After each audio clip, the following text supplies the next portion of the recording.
बिस्मिल्लाहिर्रहमानिर्रहीम। इस वीडियो के अंदर हम इंट्रोडक्शन टू एम्ब्रियोलॉजी पढ़ेंगे। What is embryology? एम्ब्रियोलॉजी जो एक साइंस है जो कि कंसर्न होती है with the normal development of the embryo. Embryo की नॉर्मल डेवलपमेंट की जो स्टडी है उसको हम जो है ना वो एम्ब्रियोलॉजी कहते हैं।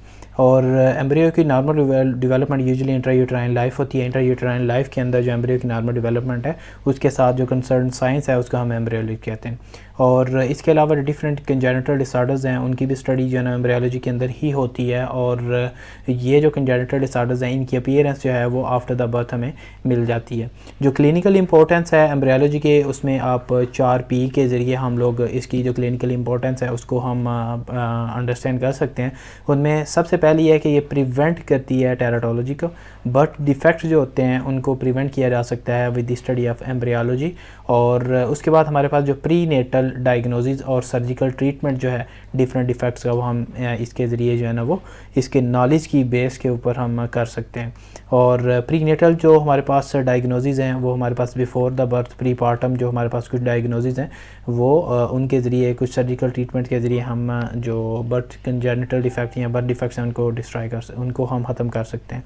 उसके अलावा कुछ प्रोसीजर्स हैं procedures to reduce the incidence of infertility. Embryology के अंदर कुछ ऐसे प्रोसीजर्स हैं जिनके ज़रिए आप इनफर्टिलिटी को कम कर सकते हैं।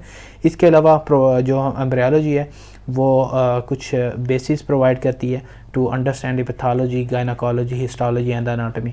तो जो बेसिक्स हैं पैथोलॉजी, गायनाकोलॉजी, हिस्टोलॉजी और एनाटॉमी को समझने के लिए वो बेसिकली एम्ब्रियोलॉजी की वजह से हैं। उसके बाद आती है हमारे पास इंट्रायूटेराइन लाइफ। एम्ब्रियोलॉजी की अगर हम प्रॉपर्ली स्टार्ट करें तो हमारे पास जो इंट्रायूटेराइन लाइफ है उसके 3 पीरियड्स हैं। इंट्रायूटेराइन वो वाली लाइफ है जो एक फीटस की या कंसेप्टस की यूट्रस के अंदर वाली लाइफ है। वो बेसिकली हमारे पास 3 पीरियड्स के अंदर आती है। एक हमारे पास जो है ना वो जर्मिनल पीरियड है। जर्मिनल पीरियड फर्स्ट 2 वीक वाला पीरियड जो है ना उसको हम जर्मिनल पीरियड कहते हैं। उसके बाद जर्मिनल पीरियड जब ख़त्म होता है तो 3rd वीक स्टार्ट होता है तो उस पीरियड्स को हम कहते हैं, उस पीरियड को हम एम्ब्रियोनिक पीरियड कहते हैं।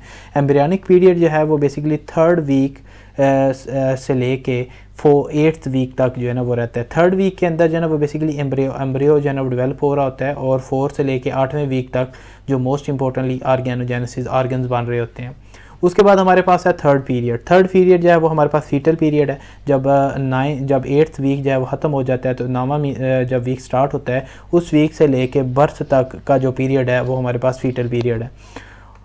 तो जो हमारे पास एम्ब्रियोनिक पीरियड है वो 4 से लेके 8 वीक तक होता है, 3 से लेके 8 वीक तक होता है। जो फीटल पीरियड है 9 वीक से लेके बर्थ तक होता है।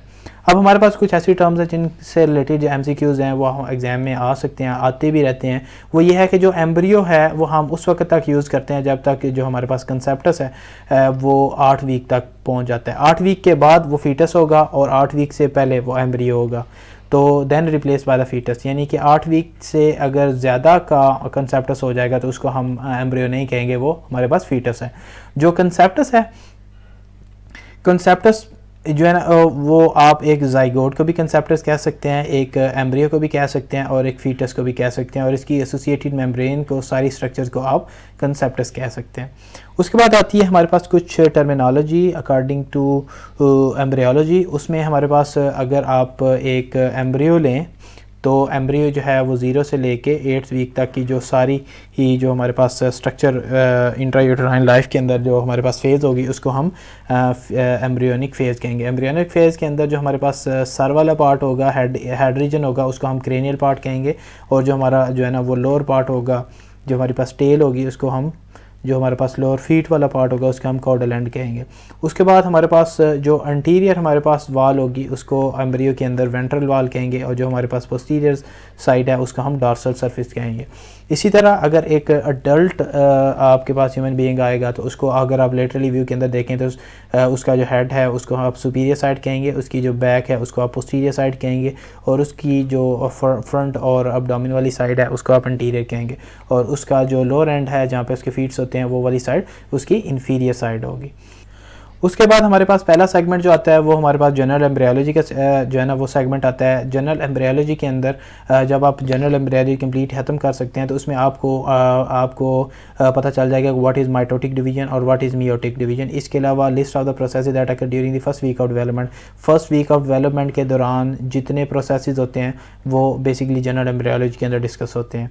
इसके अलावा आप वो वाली स्ट्रक्चर्स को पढ़ते हैं जो कि वीक 2 के अंदर होती हैं। फर्स्ट वीक और उसके बाद जो है ना वो सेकंड वीक के अंदर जितने प्रोसेसेस होते हैं वो आप जनरल एम्ब्रियोलॉजी के अंदर पढ़ते हैं। इसके अलावा जो हमारे पास थर्ड वीक है, थर्ड वीक के अंदर हमारे पास गैस्ट्रुलेशन होती है, तो गैस्ट्रुलेशन वाली सारी जो जितने प्रोसेसेस हैं वो आप जो है ना वो जनरल एम्ब्रियोलॉजी के अंदर डिस्कस करते हैं।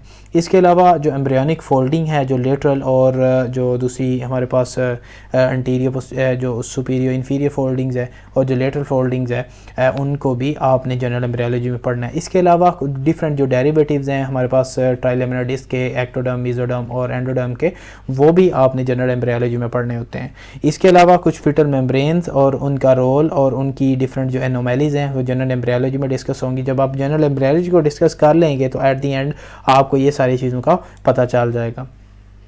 इसके अलावा एट दी एंड आपको ये पता चलता है कि जो हमारे पास ट्विनिंग है, जो हमारे पास ट्विन्स की जो बर्थ है उनकी एम्ब्रियोलॉजिकल बेसिस और इसकी डिफरेंट टाइप्स क्या हैं।